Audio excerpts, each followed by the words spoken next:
تھا، لانڈی سے آیا، دوپہر سوتے میں مجھے اٹھایا، کہہ رہا میں بہت دور سے بڑے ضروری کام کے لیے آیا ہوں. مجھے غصہ تو بہت آیا، میں نے کہا بھاگ گیا تو. کہہ رہے آپ نے 4 شادیوں پہ کتاب لکھی ہے، بڑی زبردست کتاب لکھی ہے، میں بھی کرنا چاہ رہا ہوں ایک اور شادی. میں نے کہا اچھی بات ہے بھائی. میں نے کہا کیوں کر رہے ہیں؟ ویسے ہی ثواب کے لیے کر رہے ہیں تو پھر تو ٹھیک ہے. کہہ رہے نہیں، اور میری تو مجبوری ہے. میں نے کہا کیا مجبوری ہے؟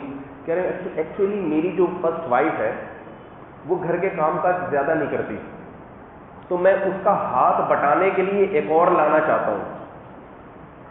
نہیں آئی بات سمجھ میں؟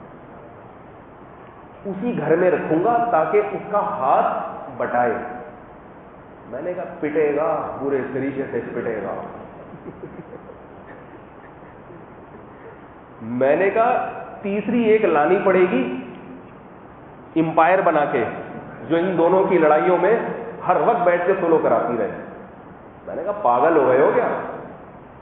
ماسی رکھ لو بھائی گھر میں کام کاج کے لیے. کہہ رہے آپ خود ہی تو کہتے ہیں ہر مسلمان کو 4 شادیاں کرنی چاہیے، آپ آج مجھے منع کر رہے ہیں. میں نے کہا میں اس لیے نہیں کہتا کہ ایک کام نہیں کر رہی تو دوسرے کام میں ہٹ بٹائے گی. میں نے کہا وہ بھی پڑ جائے گی کہ یہ نہیں کر رہی تو میں کیوں کروں، وہ بھی پڑ جائے گی. اور دونوں میں جو لڑائیاں ہوں گی نا، بیلن اٹھا اٹھا کے سر میں ماریں گی. میں نے کہا اللہ کے بندے کرنی ہے الگ گھر لے کے دو اس کو، الگ گھر، ہاتھ بات کا نہیں ہے. اور الگ گھر لینے میں بھی یہ نیت نہیں ہونی چاہیے کہ آدھے کام وہ کر دے گی آدھا یہ کر دے گی. میں نے کہا جب 2 ہوں گی تو آدھا سر ایک گنجا کرے گی، جو بقیہ والا آدھا ہے وہ دوسری گنجا کر دے گی. کہہ رہی آپ کیسی باتیں کر رہے ہیں، آپ تو اتنی ترغیب دیتے ہیں.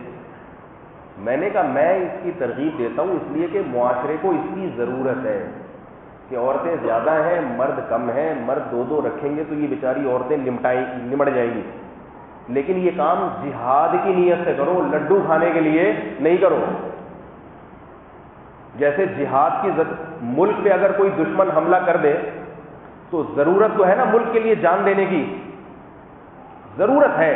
جو نہیں نکلے گا اس کو لوگ ملامت کریں گے، لیکن نکلنے والے کو کہا جائے گا کہ ٹانگ بھی جا سکتی ہے، ہاتھ بھی جا سکتا ہے اور شہید بھی ہو سکتے ہو. ثواب کی گارنٹی ہے، حالات کی گارنٹی نہیں ہے.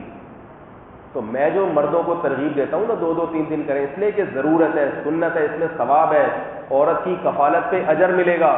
لڈو کھانے کے لیے نہیں کہتا کہ یہ بھی ہو جائے گا. ایک ساتھ کے اندر ایک سر دبائے گی، دوسری پاؤں کی مالش کرے گی، ٹھیک ہے نا. میں نے کہا دونوں مل کے گلا دبا دیں گے ایک ہی دفعہ میں.